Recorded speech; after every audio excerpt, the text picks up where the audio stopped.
Hello and welcome to the channel. तो उम्मीद यही करता हूँ कि आप सब लोग मस्त हो।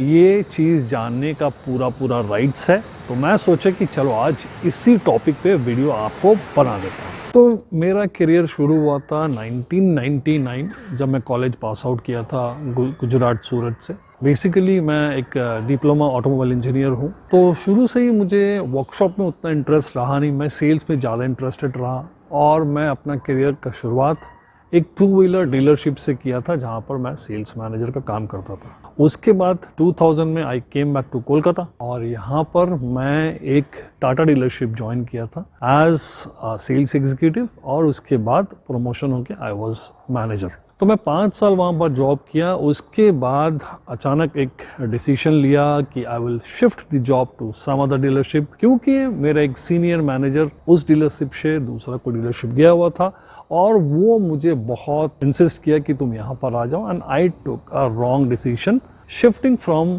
अ stable dealership job to a new dealership. तो होता क्या है ना कि आप 15 साल पहले या 20 साल पहले जो रॉन्ग डिसीजन लेते हो उस टाइम आपको लगता है कि that is the right decision, पर 20 साल बाद जब आप सोचते हो कि that was a wrong decision, जब दूर से आप सोचते हो तभी आपको पता चलता है कि आपने क्या गलती किया और सेल्फ एनालाइज करते हो तभी आपको पता चलता है। तो मैं वहाँ पर सिर्फ 1 साल नौकरी कर सका। फॉर वेरियस रीज़न मेरे को वो नौकरी छोड़ देना पड़ा फॉर गुड। तो 2005 में इंडिया में first air Deccan flights launch हुआ और मेरा मॉम डैड ये फ़्लाइट में एक बार ट्रैवल किए और उनको बहुत अच्छा लगा क्योंकि बहुत कॉस्ट इफेक्टिव वो फ्लाइट शुरुआत में था। तो उन्होंने 20,000 रुपीज़ दे के एक एजेंसीज उस फ्लाइट का ले लिया था, पर कैसे चलाना चाहिए, ये क्या करना चाहिए, इसका कोई भी आइडिया उस टाइम हम लोगों को किसी के पास भी नहीं था। मैं जॉब क्विट करने के बाद सोचा कि मैं इसी चीज़ में काम करूंगा और फ्रॉम ज़ीरो इस चीज़ को आगे लेके जाऊंगा। तो फ्रॉम स्क्रैच मैं ट्रैवल एजेंसी शुरू किया और मुझे 2 साल लगा आफ्टर बर्निंग माई हैंड्स करने के बाद मैं ये ट्रेड के बारे में सब कुछ सीखा और 2 साल के बाद मुझे लगा नाउ आई एम कॉन्फिडेंट कि मैं इस बिज़नेस को अब एक्सपैंड कर सकता हूँ and I can go pan India level. मैं डिस्ट्रीब्यूशन मॉड्यूल बनाना चाहता हूँ और मैं अपना बिजनेस को एक्सपैंड करूँगा। तभी फॉर्चुनेटली इंडिया में one of the top most company के साथ मेरा टाई अप हुआ एंड आई गॉट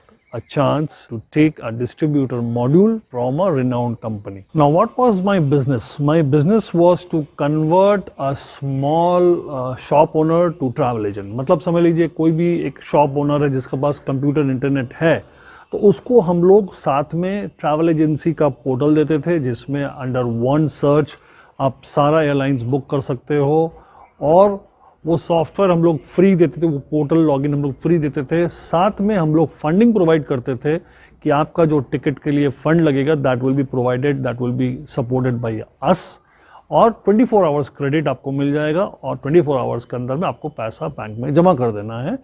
तो हमें अपना प्रॉफिट मिल जाता था from our principal company, agent को सर्विस चार्ज मिल जाता था from the customers. So we both were in win win situation and geo limit और territory was the skies the limit. आप कितना दूर तक भाग सकते हो क्योंकि market was a virgin market at that time, तो आप जितना दूर तक जा सकते हो उतना दूर तक आप फैला लो अपना business. With in the next 3 years मतलब 2007 से लेके 2010 my business graph was going up and up and up. तो मेरे पास एक लिमिटेशन था फंड का, तो हालांकि मैं उस वक्त एक बहुत बड़ा अमाउंट का टर्नओवर हर महीना करना स्टार्ट कर दिया था, पर एज कम था। एक बिजनेसमैन का कभी भी लिमिट खत्म नहीं होता है, we always think to grow bigger and bigger.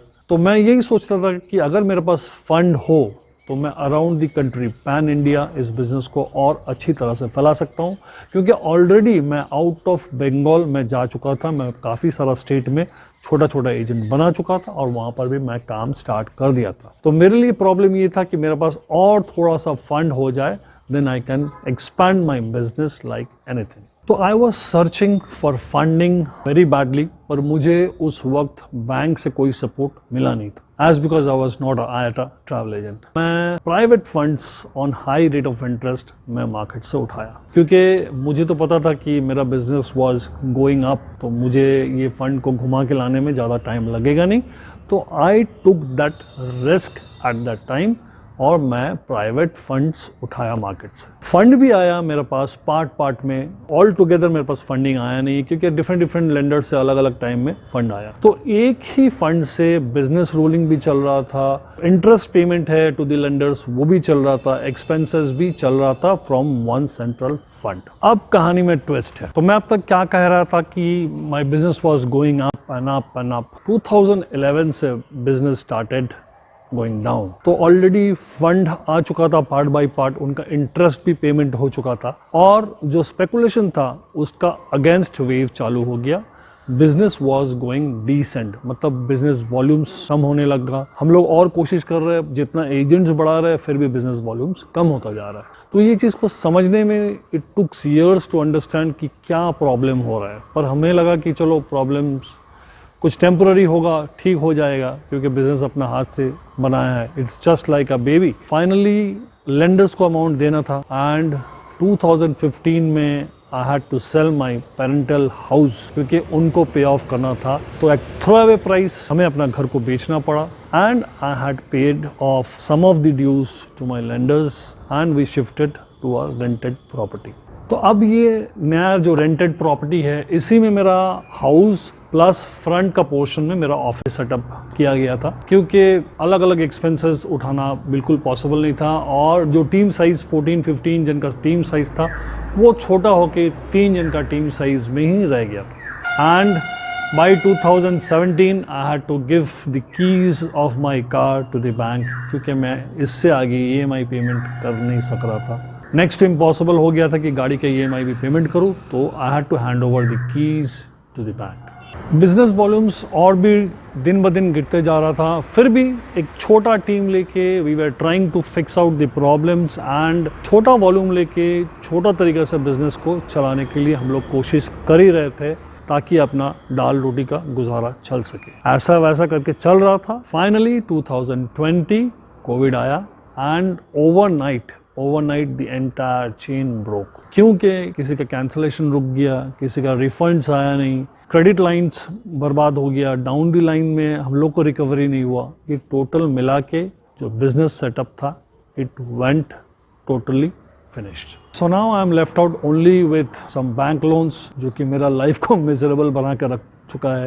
And ये दिसंबर, I mean 2021 दिसंबर, मुझे अपना रेंटेड हाउस भी छोड़ना पड़ा। अब मैं थोड़ा इंटीरियर्स में आ चुका हूँ। ये भी एक रेंटेड हाउस है, मगर थोड़ा सा इंटीरियर में होने के कारण थोड़ा सा रेंट कम है, थोड़ा बजट कम है। This is the scenario till date, till now. आपको सारा चीज़ बता दिया हूँ, और मैं अपना एक्सपीरियंस अपना चैनल में शेयर करता हूँ, मेरा गुड एंड बैड एक्सपीरियंस, ताकि आप लोग कोई भी कदम उठाने से पहले 5 बार सोच लो क्या हो सकता है। Other side of the coin में हमेशा दिखाने का कोशिश करता हूँ। मुझे किसी पर्टिकुलर कोई आदमी से कोई लेना देना नहीं है, मैं अपना एक्सपीरियंस शेयर करता हूँ कि आपका साथ भी ये हो सकता है। ड्रीम करते हैं टू बिकम अ मिलियनेयर, और एट द एंड हमारा घर बार गाड़ी पैसा सब कुछ चला जाता है, तो दैट इज़ नॉट राइट। मैं अपना हाथ, अपना फिंगर्स जला चुका हूँ। मैं यही सोचता हूँ कि मेरा मैसेज से अगर किसी को भी भला हो सकता है, तो मैं वही कोशिश करता हूँ।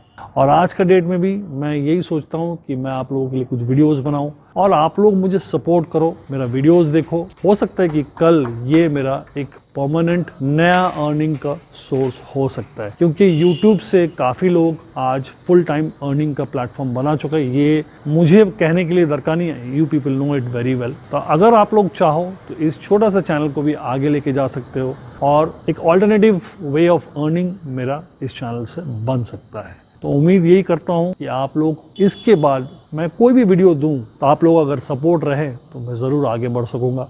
ऐसा नहीं कि आपको कोई थंबनेल अच्छा लगे और तभी आप देखो। आप ये समझ लो कि आपका खुद का चैनल है, चाहे कोई भी वीडियो आए बिना थंबनेल का भी आए तो आप लोग एक बार ज़रूर देख लेना, और लाइक वगैरह आप लोग कर देना, ताकि चैनल को आगे लेके जा सकूँ। तो चलिए, आज के लिए इतना ही था। अगर और भी कुछ आपको पूछना है तो कमेंट सेक्शन खुला हुआ है, आप ज़रूर लिख दीजिए। मैं कोशिश करूँगा आपका हर चीज़ क्लियर करने के लिए।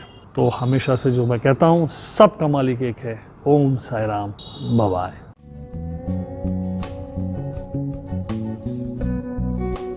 Take care.